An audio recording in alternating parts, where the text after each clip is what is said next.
Thanks for checking out this movie review video. So this is for the 1971 Giallo film Four Flies on Grey Velvet, and it's taken me a while to get to this one, and honestly, I'm okay with that because all the other Dario Argento Giallo films I've watched prior to this are better than this. Not to say that I hate this film, I don't hate this film, I enjoyed it enough, but I just don't know if I want to watch it again because in comparison, and just remember this is a in comparison to Dario Argento's other Giallo films like Red Velvet, Red Velvet, Deep Red, Tenebrae, the Bird with the Crystal Plumage, Cat o' Nine Tails.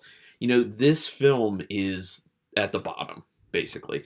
Now, it's interesting because stylistically, he usually goes huge. And there is some cool stylistic stuff in this film, but I feel like it's significantly less than a lot of his other Giallo films. So I don't know if part of that had to do with the fact that Cat o' Nine Tails and Four Flies on Grey Velvet came out in the same year, so he may have been kind of working on them a little too close, so you know, some of his artistry was being sapped too much. I don't know, but just as far as his work goes, it seems kind of drab. You know what I mean? But if you disagree, obviously put the comments down there. I'd love to hear differing opinions on films. This film, like, it just kind of like meanders a little bit too much. Giallo films have a tendency to do that, but I feel like this does it a little bit too much. And once again, in comparison to usually how Argento's Giallo films are, it's too slow, in my opinion. I just had these expectations for what Argento had been throwing out there. Directed by Dario Argento, obviously, and this came after The Bird with the Crystal Plumage, same year as The Cat o' Nine Tails, because that was the animal trilogy that as we now know it, that Argento put together. Obviously, Bird with the Crystal Plumage being the best of them, then Cat o' Nine Tails, and then this one. So I guess I kind of understand why this doesn't have like a Blu-ray treatment yet. At least I don't think it does. Maybe it does. I don't remember seeing it because I think I had looked to purchase it. So either it didn't get a treatment or it's just not available anymore. But you can tell me. The script was written by Argento as well as Luigi Cozzi, who worked on the script for Cat o' Nine Tails, The Killer Must Kill Again, Contamination, Devilfish, I like the sound of that one, and The Black Cat, as well as Mario Foglietti, who didn't have any other writing credits. So I think like one of the other ones was just an Italian-only title. So yeah. Mimsy Farmer is in this film, obviously as the very important character of Nina.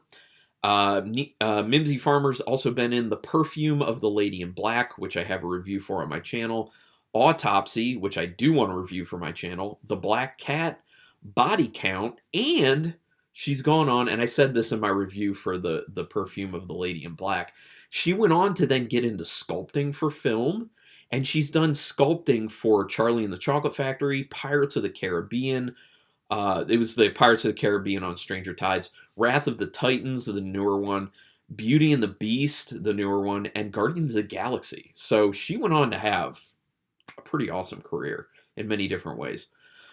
The score for this film was done by Ennio Morricone, who a lot of people who are familiar with Giallo films, or Italian cinema, older Italian cinema in general, are very familiar with. He just recently passed away, unfortunately. Very prolific composer. Great soundtrack in this. I mean, everything. Like, every Ennio Morricone soundtrack I've ever heard is really good. So this was actually the last time that Morricone worked with Dario Argento, because I believe he had worked with him on The Bird with the Crystal Plumage and Cat o' Nine Tails. And then this was kind of it because they had a lot of disagreements on what songs should go in and where. So apparently they weren't too civil with their disagreements.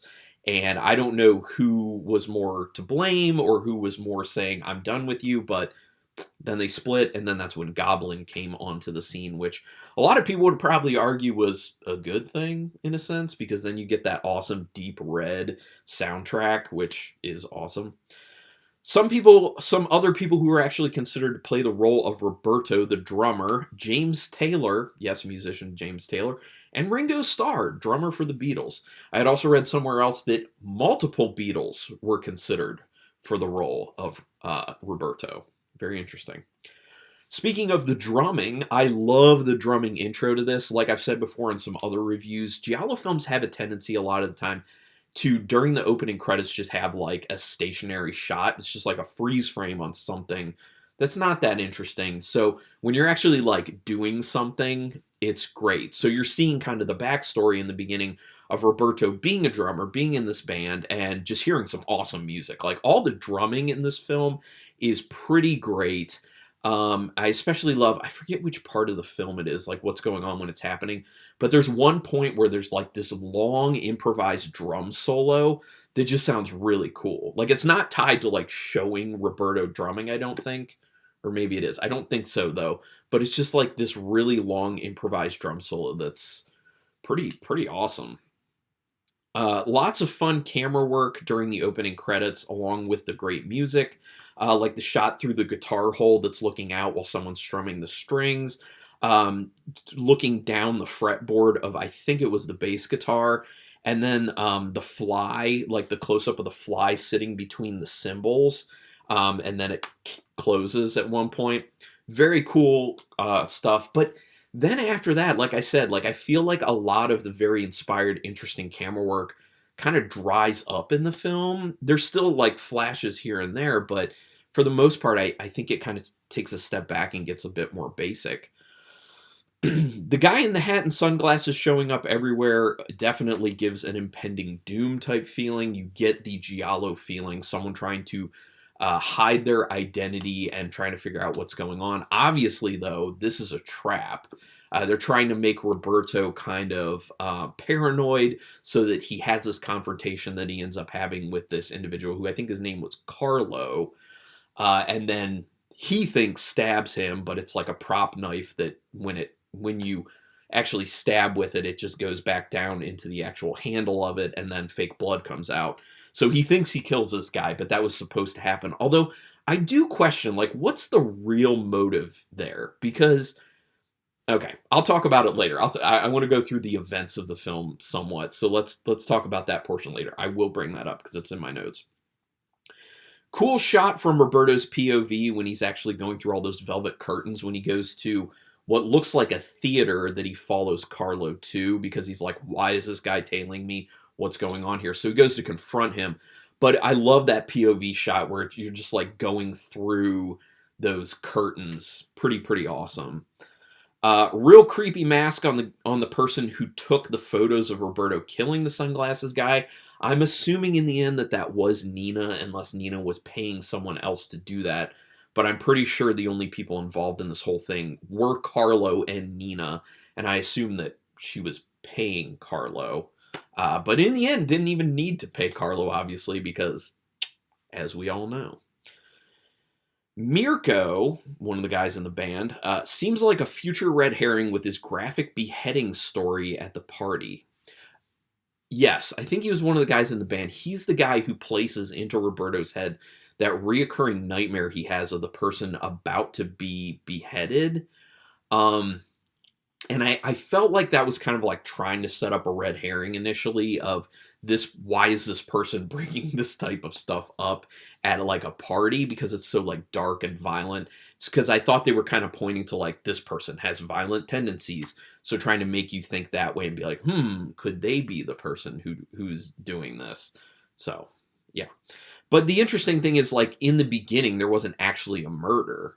And even when you think there was a murder of Carlo, you think it's the main character, Roberto, who did it, and we saw it. So you're kind of like, is this really a Giallo? But then in the end, it does end up turning into it, because Nina eventually does kill Carlo, and then the maid is killed as well, and so on and so on. And then she tries to kill Roberto in the end, but we'll talk about that more later.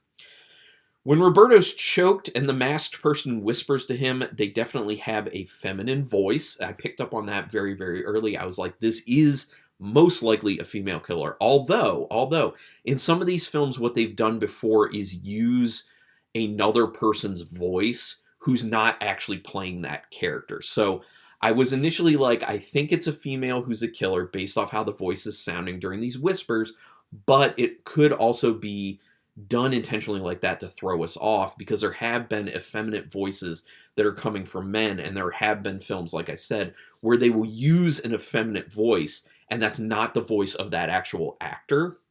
So it could have been something like that, but it ended up not being. It was more straightforward. So I ended up being right in the end, which is fine. Roberto's turnaround from "it's nothing" to "I killed a man" really gave me whiplash in that part where Nina's trying to get him to talk about what's going on, because he's seeming kind of distant and down and, just distracted. He's just like, "Oh, it's nothing." And then, like, not even a second, like, basically a second later, he's just like, "I killed a guy." And then I was just like, I literally, while I was watching him, like, went like this. That's why I said it gave me whiplash. I was like, what the... Like, that was such a quick turnaround. But obviously, in the end, we find out that it doesn't really matter that he told her this, because she knew already. She already knew what was going on. The God versus Godfrey thing in this is kind of a weird joke. But the bird jerk-off is a funny joke. I like that. The guy being named God, short for Godfrey, I was just like... And I think that's supposed to play a part in the very end, because really Godfrey saves Roberto's life in the end by distracting Nina when she has the gun held on him and was going to kill him. I mean, she'd already shot him, but she was going to shoot him again, and you get the idea, actually kill him at that point. But I think the whole Godfrey thing was supposed to be like, God saved Roberto. I think that was kind of supposed to be like this little joke thing. But, like, I don't know, not feeling it. Maybe it played better back in 1971, but I did like... I'm such a kid. I did like the joke of the bird being named Jerkoff, where God says, like, he says something about, like, "What are you doing, Jerkoff?" And Roberto thinks he's talking to him. He's like, "No, the bird, Jerkoff. That's literally his name. I named him Jerkoff." It's just like, that, yeah, that, that joke stays funny. How did the postal guy not get hurt when Roberto was whacking him on the head with that metal piece? Like, that metal... I put baton in my notes, but it wasn't really a baton. It was just like this metal cylinder, which they had like a whole stack of them in his yard, which I don't understand why they were there, what the purpose was, but the fact that he was like you see, he like knocks him on the ground because he thinks he's prowling at the house, and he starts whacking the hell out of him on the top of it, like the back of his head, while he's face first on the ground. And then he gets up and he acts like he's just more pissed than anything, and he's not actually hurt. Like, that was a metal object, so he would have had some actual injury. Everyone in the park just disappearing when the maid is there, waiting for the person who she called and was like, "You need to stop this," basically, because she knows. Everyone in the park just, like, disappeared. That was kind of a really weird choice. I was wondering if maybe they were trying to set it up to make the audience think that this person is potentially not mentally stable. But actually, I think what it was is that she was, like, distracted with lighting up her cigarette, and then she opens her eyes, and everyone had already left because the park was closing, and then, oh no, she's alone with this person who's stalking her, and eventually she gets killed. But I don't think that was on screen, unless I looked away to do some notes and missed it. I don't think her death was actually on screen, which may have been another way to kind of make people think, oh, maybe she's not actually dead. Maybe she didn't. Maybe she's actually the person behind the mask, behind the weird, cartoonish mask. Amelia squeezing down the narrow passageway is funny because of her overacting. Amelia was the maid. I like that moment of her, like, squeezing down that like continually narrowing passageway with all the spider webs in it. It really did make me claustrophobic the way they were shooting it, because, I have claustrophobia issues anyway. But her overacting to it was like, just, it made me laugh. And that's the thing, like, I expect those types of things with some of these films, and it's just like an added perk to watching some of these movies, honestly. Nice reveal that Carlo was actually alive, but it ends up being not for long, like we talked about, because then Nina just... him, because, it's just another person who knows the information. And once she takes care of Carlo, then no one knows until she needs to take care of Orosio, the investigator. And I like, speaking of Orosio, I like how he spins that his 84 failed investigations are actually a good omen, saying that no one can be this bad at it. That means that my next one, I'm going to solve it. And Roberto basically like goes along with it, and he's like, oh, okay, yeah, then I will hire you. Now, granted, he does end up solving it, which ends up leading to his death when he gets killed in that bathroom, which I do like the tension built in that scene that's rather long of him kind of like looking for the perpetrator and then eventually being cornered by the perpetrator and injected, I assume, in the heart with some sort of chemical that stopped it. But yeah.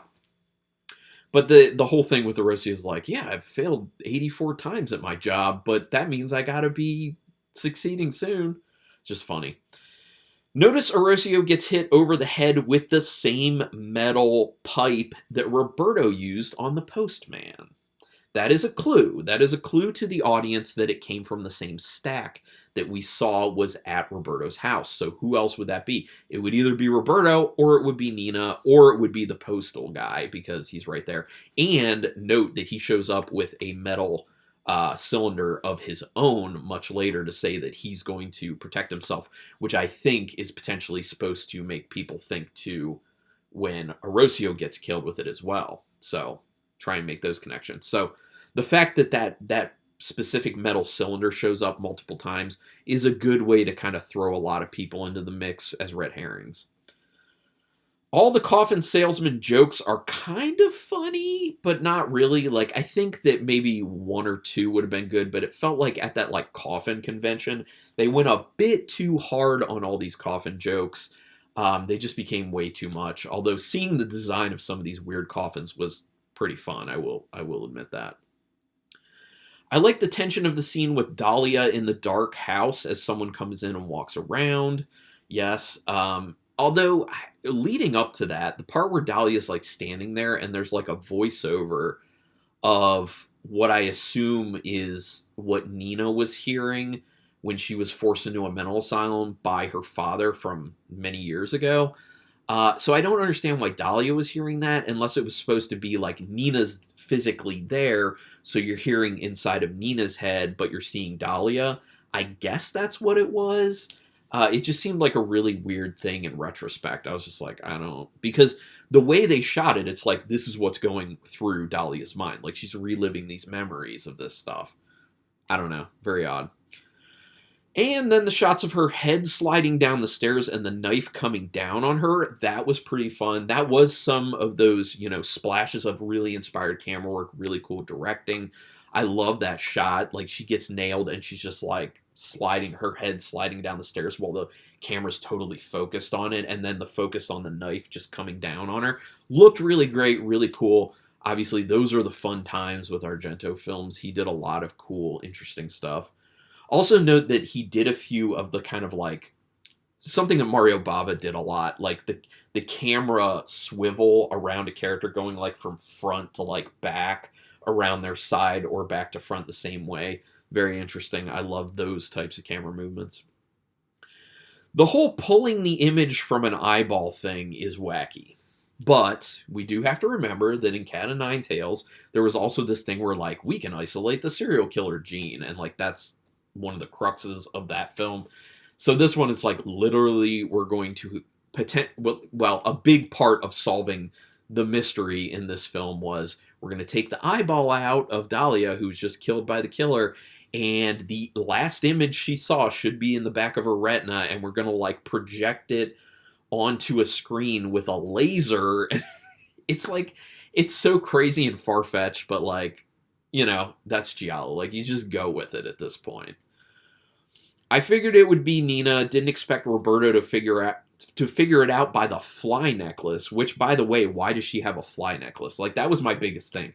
Like, once I was just like, oh, it's kind of clever that, like, that's how it is. It's like the 4 flies, and then he sees that she has this medallion around her neck that has, like, a preserved fly in it. And I was like, oh, okay, that's how he makes the connection. That's kind of cool. And then I was like, why does she have this jewelry?